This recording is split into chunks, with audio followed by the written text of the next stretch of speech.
नमस्कार, मी मृणाली पिळणकर. तुम्ही पाहत आहात LS मराठी. पाहुयात काही महत्त्वाच्या घडामोडी. जंतर मंतरवरून पेटलेली आग देशाच्या हितासाठी. ही आग विझवली जाणार नाही.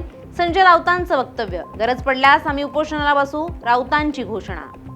सोनम वांगचुकांचं 21 दिवस आंदोलन चाललं. वांगचुक हे देशासाठी आदरणीय व्यक्तिमत्व.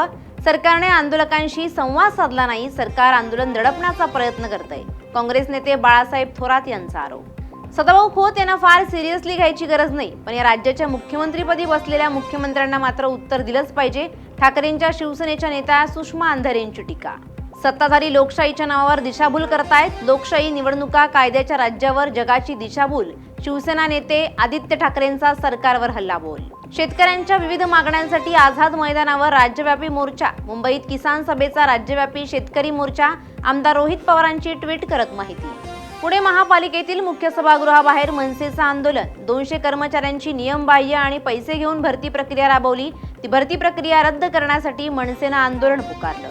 मुंबईत CJPच्या आंदोलनानंतर पोलिसांची मोठी कारवाई सुरू. विविध पोलीस ठाण्यांमध्ये एकूण 8 गुन्हे दाखल. कायदा आणि सुव्यवस्थेचा भंग केल्याबद्दल 900हून अधिक जणांवर गुन्हे दाखल.